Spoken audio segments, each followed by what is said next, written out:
Sejam bem-vindos ao Contos do Além. Hoje, damos início a uma nova jornada. Uma série especial dedicada às histórias que assombraram gerações. Personagens que caminharam entre o medo e o mistério até o século XX, quando o mundo ainda era iluminado por lamparinas e a escuridão da noite parecia ter vida própria. Muito antes da internet, da televisão ou da luz elétrica alcançar todos os cantos, os acontecimentos estranhos eram passados de pais para filhos. Histórias sussurradas como advertência, ou como explicação para aquilo que ninguém conseguia entender. Era ao cair da noite, com a chegada da lua cheia, que o medo despertava. Nos sítios, ao redor das fogueiras acesas para espantar o frio e poder assar batatas doces, milhos e mandiocas, famílias se reuniam. As brasas estalavam. O cheiro da lenha queimando se misturava ao alimento simples, e as vozes mais velhas começavam a narrar. Falavam de vultos na estrada de terra, de assobios no meio do mato, de criaturas vistas apenas pelo canto dos olhos. As crianças ouviam em silêncio, com os ouvidos atentos e o coração acelerado. Os cabelos se arrepiavam. Um frio percorria a espinha. E mesmo assim, ninguém queria que a história terminasse, porque ali, entre o calor da fogueira e o medo da escuridão, nasciam os contos que atravessaram o tempo. Prepare-se. A lua está subindo. A noite já começou e as histórias também. Aquela noite estava bem escura sem a lua e um clarão na Serra dos Sabiás. O velho Getúlio sempre dizia que o fogo tem dono, mas nem todo fogo é o mesmo. Naquela noite, o céu sobre a serra estava tão escuro quanto o café coado na hora, até que um rastro de luz dourada cortou o horizonte. "Lá vai a serpente!" gritou o jovem Benício, apontando para a bola de fogo que flutuava sobre o vale. "É o boitatá, vovô! Esconda os olhos, ou ele nos deixa cegos." Getúlio, que pitava seu cigarro de palha com calma, nem se mexeu. Ele observou a esfera. Ela não serpenteava como o fogo das carniças que nasce dos pântanos.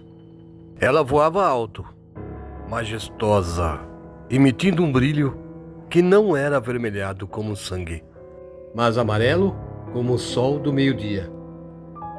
"Existe diferença no brilho. Preste atenção, rapaz", disse o velho.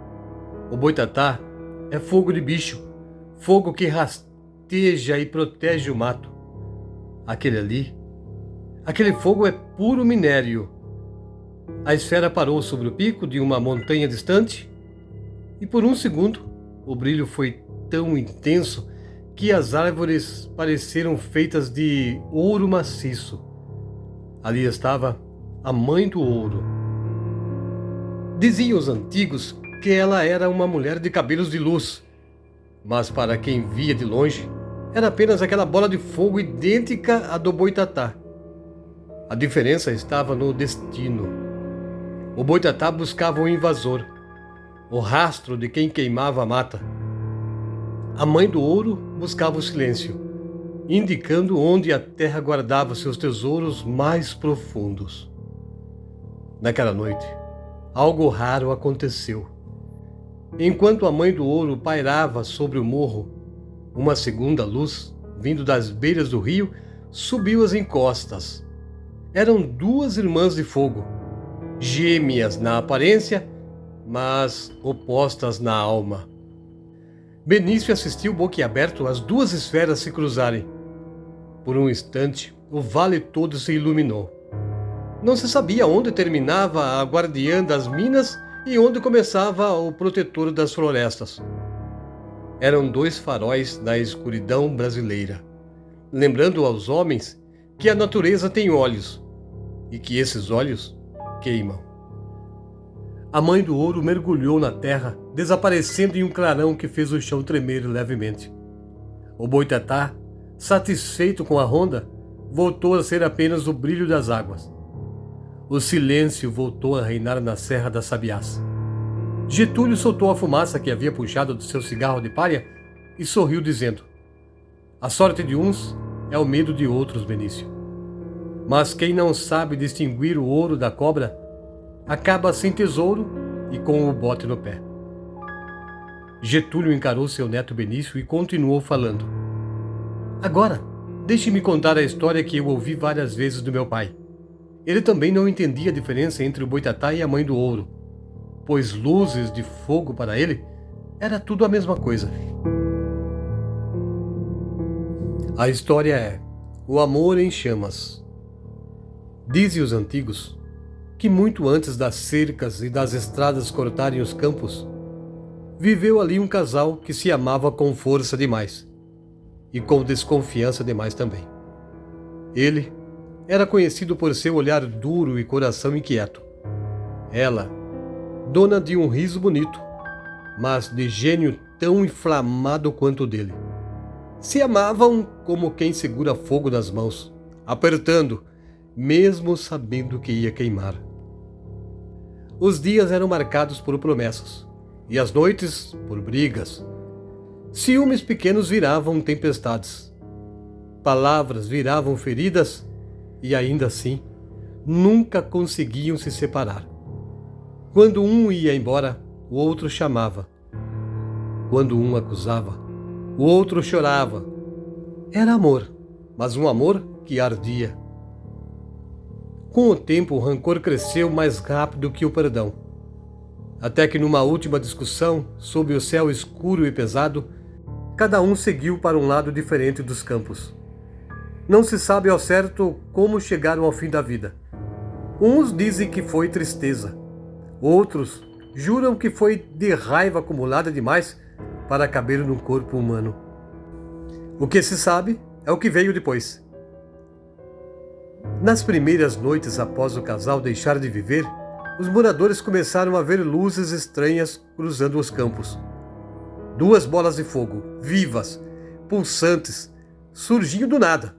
Não queimavam a relva, não iluminavam o caminho, apenas vagavam.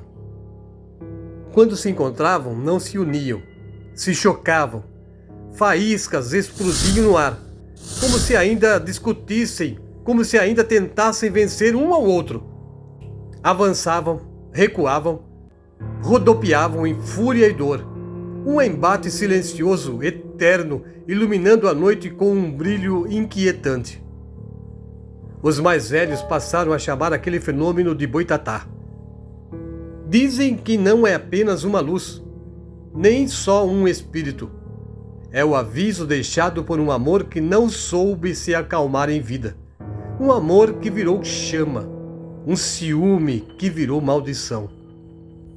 Até hoje, quando alguém vê 2 bolas de fogo se enfrentando nos campos, ninguém se aproxima, porque aprenderam que certos sentimentos, quando não se apagam enquanto vive, continuam queimando depois da vida.